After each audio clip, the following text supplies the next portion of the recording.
أعوذ بالله من الشيطان الرجيم. بسم الله الرحمن الرحيم. إليه يرد علم الساعة وما تخرج من ثمرات من أكمامها وما تحمل من أنثى ولا تضع إلا بعلمه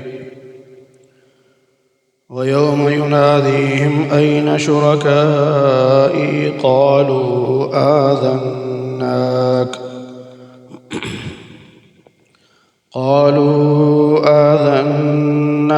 ما منا من شهيد. صدق الله العظيم. اللهم صل على محمد وعلى آل محمد كما صليت على إبراهيم وعلى آل إبراهيم إنك حميد مجيد. اللهم بارك على محمد وعلى آل محمد كما باركت على إبراهيم وعلى آل إبراهيم إنك حميد مجيد. سورہ حامیم سجدہ کی آیت نمبر 47 25ویں پارے کا آغاز ہو رہا ہے. الیہ یرد علم الساعہ، قیامت کا علم صرف اللہ کے پاس ہے. اللہ کے علاوہ کسی کو معلوم نہیں قیامت کب آئے گی. اللہ تعالیٰ نے انبیاء کو نشانیاں بتائیں اور خاص طور پر اپنے محبوب نبی صلی اللہ علیہ وسلم کو قیامت کی نشانیاں بتائیں، لیکن قیامت کس صدی میں آئے گی، کس سن میں آئے گی، یہ علم اللہ نے کسی کو نہیں دیا. وَمَا تَخْرُجُ مِنْ ثَمَرَاتٍ مِنْ أَكْمَامِهَا، درختوں پر پھول آتا ہے، ایک غلاف کی شکل ہوتی ہے، اس سے پھر پھل نکلتا ہے. تو اللہ کہہ رہے ہیں کہ وہ جو پھول ہوتا ہے یا جو وہ گابھا ہوتا ہے، اس میں سے جو پھل نکلتا ہے وہ وما تحمل من انثى، دنیا بھر میں جتنی بھی مادہ چیزیں ہیں ان کے پیٹ میں جو حمل ٹھہرتا ہے وہ ولا تضع، اور جتنی بھی حاملہ مؤنث ہیں وہ جب بچہ جنتی ہیں تو الا بعلمہ، یہ سب اللہ کے علم میں ہے. درختوں پر پھول آئے، اس پھول سے پھل نکلے، اللہ کے علم میں ہے. پوری کائنات میں جتنی بھی مادہ چیزیں ہیں ان کو جب حمل ٹھہرتا ہے اللہ کے علم میں ہوتا ہے، اور جب وہ بچہ جنتی ہیں تو اللہ کے علم میں ہوتا ہے.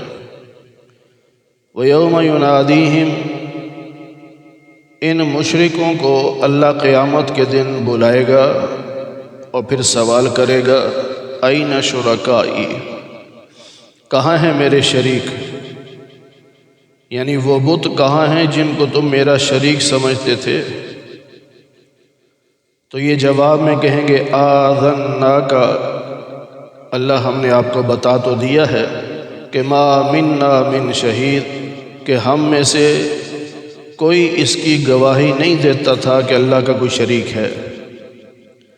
حالانکہ ساری زندگی شرک کرتے رہے اور اس شرک کی حمایت میں نبیوں سے ٹکراتے رہے، لیکن جب قیامت کے دن دیکھیں گے بھئی یہاں تو دال نہیں گلتی، تو وہاں پھر مکر جائیں گے کہ اللہ ہم شرک کرتے ہی نہیں تھے. 7ویں پارے میں ہم پڑھ چکے کہ قسم کھائیں گے واللہ ربنا ما کننا مشرکین، اللہ کی قسم جو ہمارا رب ہے ہم تو شرک کرتے ہی نہیں تھے. وَضَلَّ عَنْهُمْ، ان کے یہ جو بت ہیں جن کو یہ اللہ کا شریک ٹھہراتے تھے وہ ان سے گم ہو جائیں گے. جن کو یہ دنیا میں پکارا کرتے تھے اب وہ ان کو نظر نہیں آئیں گے.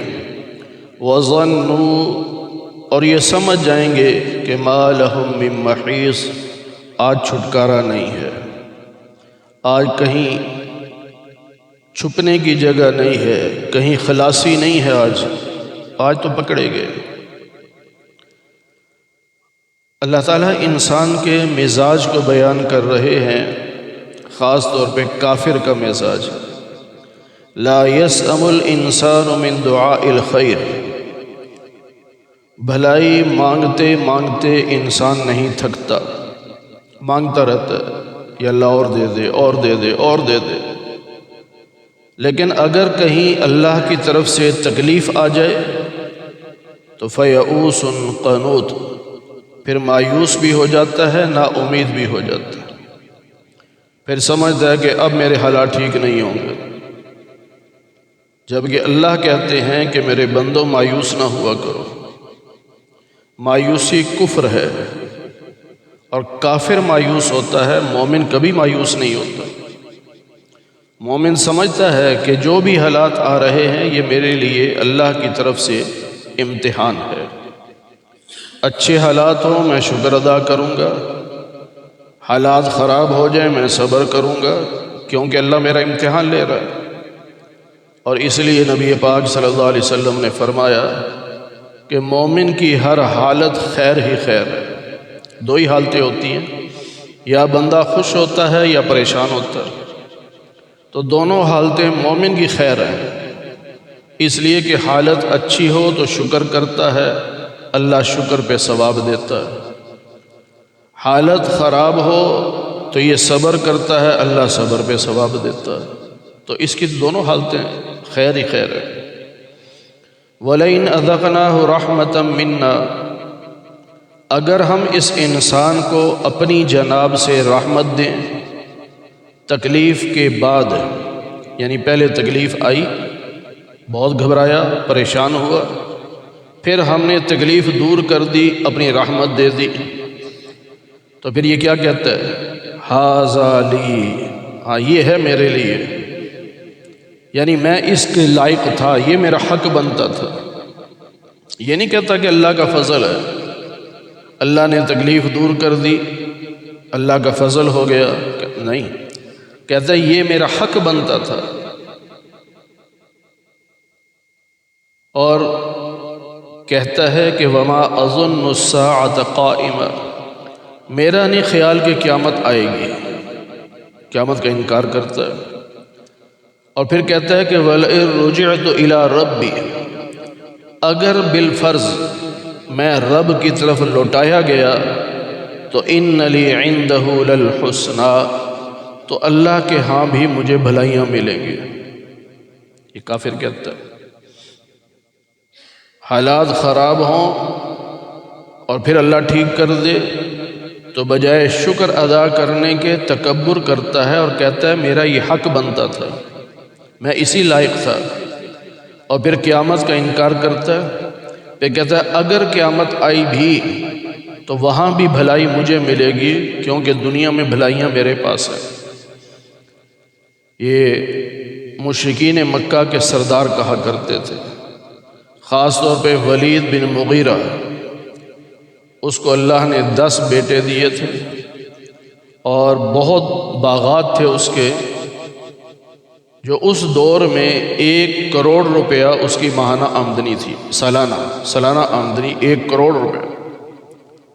تو وہ یہ کہا کرتا تھا کہ پہلی بات ہے قیامت کوئی نہیں، اگر قیامت آئی تو وہاں دولت اور بیٹے مجھے ملیں گے، کیوں؟ دنیا میں جو میرے پاس ہے، وہ یہ کہتا تھا۔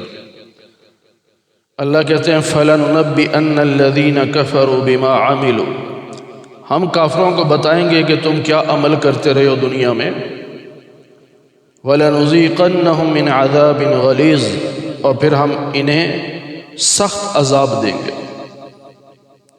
یہ بڑے خوش ہو رہے ہیں کہ ہمارے پاس دولت ہے، ہمارے پاس اولاد ہے، تو قیامت کے دن بھی یہ سب کچھ ہمارے پاس ہوگا۔ اللہ کہتا ہے ایسا نہیں ہوگا، پہلے ہم بتائیں گے کہ تم نے دنیا میں کیا کیا، یعنی نامہ اعمال سامنے کر دیں گے، اور پھر ہم ان کو سخت عذاب دیں گے۔ وَإِذَا أَنْعَمْنَا عَلَى الْإِنسَانِ، اور جب ہم انسان پر نعمتیں کرتے ہیں، اللہ مہربانیاں کرتا ہے، خوب نوازتا ہے، تو اعرض، منہ پھیر لیتا ہے، یعنی اللہ کا شکر ادا کرنے کی بجائے غافل ہو جاتا ہے، منہ پھیر لیتا ہے، وَنَأَى بِجَانِبِهِ اپنا پہلو بدل لیتا ہے، یعنی پریشانی کے عالم میں انسان جس طرح اللہ سے مانگ رہا تھا، تو اب جب اللہ نے نعمتیں دے دی ہیں تو اسی طرح شکر بھی تو ادا کرنا۔ اب یہ شکر ادا کرنے کی بجائے غافل ہو جاتا ہے، اللہ کو بھول جاتا ہے اور پہلو بدل لیتا ہے۔ وَإِذَا مَسَّهُ الشَّرُّ اور اگر اللہ پھر تکلیف دے دے، پریشانی آ جائے تو فَذُو دُعَاءٍ عَرِيضٍ پھر بڑی لمبی لمبی دعائیں مانگتا ہے۔ یہ ہمارا بھی مزاج یہی ہے، پریشانی ہو تو پھر بھاگے پھرتے ہیں، مولوی صاحب کوئی وظیفہ تو بتاؤ، کاروبار نہیں چل رہا، نوکری نہیں لگ رہی، فلاں کام نہیں ہو رہا، کبھی ایک کے پاس کبھی دوسرے کے پاس، پھر چاہے نماز نہ بھی پڑھتا ہو وظیفے میں ناغہ نہیں کرے گا، روزانہ اسے کہو نا 10 تسبیحاں پڑھنی ہیں تو بیٹھ جائے گا، 10 تسبیحاں پڑھے گا، اللہ کو پکار رہا ہے۔ اللہ نے مہربانی کر دی، کاروبار چل گیا یا نوکری مل گئی یا اور کوئی پریشانی تھی دور ہو گئی، تو بھائی اب اللہ کا شکر بھی تو ادا کرنا۔ اب اللہ کو بھول جاتا، پھر نماز بھی گئی، پھر سب کچھ گیا، کیوں؟ حالات اچھے ہو گئے۔ یہ انسان کا عجیب مزاج ہے۔ حالانکہ چاہیے یہ کہ جب اللہ تعالیٰ نعمتیں دیتا ہے تو اللہ کا شکر ادا کرنا چاہیے۔ اللہ تیرا شکر ہے، میں اس قابل نہیں تھا، جن نعمتوں سے آپ نے نوازا ہے میں اس قابل نہیں تھا۔ قل اے نبی صلی اللہ علیہ وسلم آپ ان سے کہیے، ارأیتم کیا خیال ہے تمہارا، ان کان من عند اللہ اگر یہ قرآن کریم اللہ کی طرف سے ہو اور تم نے اس کا انکار کیا ہو تو من اضل تو پھر اس سے بڑا گمراہ کون ہوگا جو دور کی گمراہی میں پڑ جائے، بدبختی میں پڑ جائے۔ یعنی جو بندہ نہیں مان رہا قرآن مجید کو تو وہ گمراہ ہے۔ آج تو تم کہہ رہے ہو کہ اللہ کا کلام نہیں، لیکن اگر یہ ثابت ہو کہ اللہ کا کلام ہے اور تم نے انکار کیا ہو تو پھر بتاؤ تم سے بڑا بھی کوئی گمراہ ہے؟ یہ اللہ بتا رہے ہیں کہ تم سے بڑا گمراہ کوئی نہیں۔ پھر سنوریہم آیاتنا فی الآفاق ہم عالم کے اطراف میں یعنی دنیا کے کناروں میں تمہیں اپنی قدرت کی نشانیاں دکھائیں گے۔ اللہ دکھاتے ہیں۔ اگر بندہ غور کرے تو کتنی نشانیاں تو قرآن میں اللہ بیان کر رہا ہے کہ کبھی غور کیا کہ کشتی میں تم سوار ہوتے ہو، دریا میں کشتی چلتی ہے، تم ڈوبتے نہیں، کیوں؟ کبھی ہم غور کریں نا کہ منوں کے حساب سے لکڑی لگی ہے، اتنا وزن ہے، پھر اس میں لوگ سوار ہوئے ہیں تو یہ وزن ٹنوں کے حساب میں ہو گیا۔ اب کشتی پانی کے اوپر چل کے جا رہی ہے، دریا کے پرلے کنارے پر لوگوں کو پہنچا رہی ہے، تو کبھی سوچو تو صحیح اتنا وزن لیکن نہیں ڈوبتی، اور ایک چھوٹا سا پتھر آپ پھینکیں وہ ڈوب جاتا ہے، کیوں؟ یہاں عقل جواب دے جاتی ہے کہ اگر وزن کا اعتبار کریں تو کشتی وزنی ہے، اسے ڈوبنا چاہیے، لیکن وہ نہیں ڈوب رہی۔ تو اللہ کہہ رہے ہیں میری نشانیوں پر غور کرو، میری قدرت کو دیکھو۔ تو اللہ کہہ رہے ہیں ہم دنیا میں تمہیں اپنی قدرت کی نشانیاں دکھائیں گے۔ اور یہ کتنی نشانیاں اللہ دکھا دیتا ہے۔ جو لوگ کہتے ہیں کہ ہم نے بڑی مضبوط بلڈنگ بنا دی، اب یہ 100 سال تک کہیں نہیں جاتی، اللہ تھوڑا سا زلزلہ بھیجتا ہے، سب کچھ برباد ہو جاتا ہے۔ بعض لوگ دعویٰ کرتے تھے کہ ہم تو بہت مالدار ہیں، غریبوں کو کچھ نہیں سمجھتے تھے، اپنی دولت پہ ناز کرتے تھے۔ رب نے زمین کو ہلایا بھی، پھاڑا بھی، بلڈنگیں زمین میں دھنس گئی یا گر گئی، اب وہ مالدار بھی غریبوں کے ساتھ خیمے میں بیٹھا ہے کہ کوئی تھوڑی سی روٹی لا دے میں اپنی بھوک مٹاؤں۔ اللہ دکھاتا ہے نا اپنی نشانیاں۔ کہ یہ تمہارا کچھ نہیں ہے، یہ رب کا دیا ہوا ہے، اس لیے رب کا شکر کیا کرو۔ وَفِي أَنفُسِهِمْ، تمہارے اپنے وجود میں بھی اللہ کہتے ہیں ہم اپنی نشانیاں دکھائیں گے۔ انسان اپنے وجود پہ غور کرے، یہ آنکھیں کیسے دیکھتی ہیں؟ جب ہم غور کرنے بیٹھیں گے تو ہم تو بے بس ہو جائیں گے، ہمارے پاس جواب نہیں ہے۔ یہ گوشت ہے نا، یہ جو زبان ہے یہ گوشت ہے، گوشت ہل رہا ہے، الفاظ پیدا ہو رہے ہیں، باتیں سمجھ آ رہی ہیں، یہ بھی تو گوشت ہے، یہ انگلیاں بھی تو گوشت ہے۔ تو اس سے آواز کیوں نہیں آتی؟ اس سے ہم باتیں کیوں نہیں کر سکتے؟ قیامت کے دن تو یہی انگلیاں بولیں گی، ہم پڑھ چکے، 2 درس پہلے پڑھ چکے کہ یہ ہاتھ بولیں گے، پاؤں بولیں گے، جسم کے اعضاء بولیں گے، آج کیوں نہیں بول رہے؟ اللہ کا حکم نہیں۔ قیامت میں کیوں بولیں گے؟ اللہ کا حکم ہوگا۔ تو اللہ چاہے تو زبان سے بلوائے، اللہ چاہے تو ہاتھوں سے بلوائے، یہ اللہ کا اختیار ہے۔ تو اللہ کہتے ہیں میری قدرت کی نشانیاں ہیں تمہارے اپنے وجود کے اندر بھی۔ حتیٰ یتبین لہم، یہاں تک کہ ان کے لیے یہ بات واضح ہو گئی، انہ الحق، کہ قرآن کریم حق ہے۔ اولم یکفی بربک، کیا تیرا رب کافی نہیں کہ انہ علی کل شیء شہید، کہ وہ ہر چیز کا نگران ہے، ہر چیز اللہ کے علم میں ہے، اللہ کی نظر میں ہے، کوئی چیز اللہ کی نظر سے باہر نہیں، اللہ کے علم سے باہر نہیں، اللہ کی گرفت سے باہر نہیں۔ تو اتنی بات بھی تمہیں سمجھ نہیں آتی کہ جب ہر چیز اللہ کی گرفت میں ہے تو پھر اسی اللہ کی گرفت میں تو ہم بھی ہیں، تو ہمیں پھر اسی اللہ کی عبادت کرنی چاہیے۔ ہم اس اللہ کو چھوڑ کر بتوں کی پوجا کرتے ہیں جن کی گرفت میں کچھ بھی نہیں، جو کچھ بھی نہیں کر سکتے، جو نفع نقصان کے مالک نہیں، ان کو سجدہ کرتے ہیں۔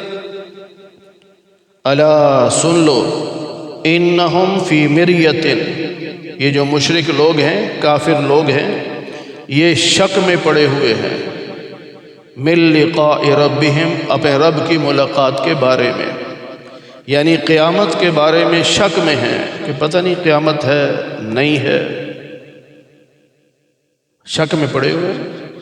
وہ صاف کہتے تھے کہ قیامت نہیں ہے، پھر کہتے تھے کبھی کبھی شک پڑتا ہے کہ شاید ہو، آگے آ رہا ہے 25 بارہ کے آخری میں ہے کہ کبھی کبھی ہمیں شک پڑتا ہے کہ شاید قیامت ہو، لیکن ہم مانتے نہیں ہیں کہ قیامت ہوگی، وہی کہتے تھے۔ اللہ کہتے ہیں یہ شک میں پڑے ہوئے ہیں قیامت کے بارے میں۔ الا سن لو، انہ بکل شیء محیط، اللہ تعالیٰ ہر چیز کو گھیرے ہوئے ہے، کوئی چیز اللہ کی گرفت سے، اللہ کی پکڑ سے، اللہ کے اختیارات سے، اللہ کے علم سے باہر نہیں ہے۔ تو جب ہماری ہر چیز اللہ کی گرفت میں ہے تو پھر اس اللہ کی عبادت کریں نا، کسی اور کی تھوڑی کریں۔ اور وہی انسان کامیاب ہے جو اللہ کی عبادت کرتا ہے۔ قرآن کریم میں بار بار اللہ فرماتے ہیں کہ خالصتاً اللہ کی عبادت کرو، اللہ کے علاوہ کسی کی عبادت نہ کرو، عبادت کے لائق صرف اللہ کی ذات ہے۔ ہر نبی نے آ کر اپنی قوم کو یہی سمجھایا، اللہ تعبدوا الا اللہ، اے میری قوم اللہ کے سوا کسی کی عبادت نہ کرنا۔ تو سجدہ عبادت ہے، منت ماننا یہ بھی عبادت ہے، صدقہ خیرات دینا یہ بھی عبادت ہے، تو یہ اللہ کے نام کی ہونی چاہیے۔ تو جو غیروں کے نام کے سجدے کرتے ہیں، پہلے لوگ بت بناتے تھے ان کو سجدے کرتے تھے، آج کے دور کا مسلمان مزار بناتا ہے، اس کو سجدے کرتا ہے، قبروں کو سجدہ کر رہا ہے، پیروں کو سجدہ کر رہا ہے۔ پہلے یہ باتیں کرتے تو بعض لوگ سمجھتے کہ شاید مولوی صاحب اپنے پاس سے کہہ رہے ہیں، اب تو سوشل میڈیا پہ سب کچھ ہے، نظر آتا ہے، لوگ خود دیکھ رہے ہیں کہ چلتا ہوا آ رہا ہے اور آ کے سیدھا اپنے پیر کے قدموں میں گر رہا ہے۔ سجدہ کر رہا ہے اور اوپر سے وہ تھاپڑا دے رہا ہے، شاباش شاباش۔ پیر بھی گمراہ ہے، یہ مرید بھی گمراہ ہے۔ سجدہ اللہ کے علاوہ کسی کے لیے جائز نہیں ہے۔ نبی پاک صلی اللہ علیہ وسلم تشریف فرماتے، اونٹ آیا، یوں آ کے اپنی گردن زمین پر ڈال دی، جی گویا کہ سجدہ کر رہا ہے۔ تو صحابہ نے کہا، یا رسول اللہ صلی اللہ علیہ وسلم، یہ اونٹ آپ کو سجدہ کر رہا ہے، ہمیں بھی اجازت دے ہم آپ کو سجدہ کریں۔ تو نبی پاک صلی اللہ علیہ وسلم نے فرمایا، اللہ کے علاوہ کسی کے لیے سجدہ جائز نہیں، اگر جائز ہوتا تو میں عورتوں کو حکم دیتا کہ اپنے خامدوں کو سجدہ کرے۔ تو نبی نے خود سجدہ نہیں کروایا، اجازت نہیں دی کہ مجھے سجدہ کرو، تو نبی سے بڑا کون ہے؟ اللہ کے بعد مخلوق میں نبی سے بڑا تو کوئی نہیں۔ جب نبی کو سجدہ جائز نہیں تو پیر کو سجدہ کہاں سے جائز ہوگا؟ پھر قبر کو سجدہ کہاں سے جائز ہوگا؟ اس لیے قرآن کریم کا خلاصہ یہی ہے، اللہ کی عبادت کرو، نبی کے طریقے پر کرو اور آخرت کے ارادے سے کرو۔ آخرت پر اگر ایمان نہیں تو مسلمان نہیں، اللہ کے رسول کو رسول نہیں مانتا تو ایمان نہیں، اللہ کو وحدہ لا شریک نہیں مانتا تو ایمان نہیں۔ 1.25 لاکھ نبی جو دنیا میں آئے، سب کے 3 عقیدے مشترکہ تھے، اللہ کی توحید، رسول کی رسالت اور قیامت۔ قیامت کے بارے میں اگر شک بھی کر لیا نا کہ پتہ نہیں، جس آج کل بعض بیچارے چاہے مذاق میں ہی کرتے ہو، وہ کہتے پتہ نہیں قیامت ہے کہ نہیں، مولوی ڈراتے رہتے، تو یہ شک ہو گیا نا، تو شک ہوا تو ایمان چلا گیا۔ آخرت پہ پختہ یقین، میری عقل مانے یا نہ مانے، 1.25 لاکھ نبیوں نے کہا قیامت ہے، مجھے ماننا پڑے گا قیامت ہے۔ اللہ تعالی ہمیں قرآن کریم کی صحیح سمجھ نصیب فرمائے۔ الحمد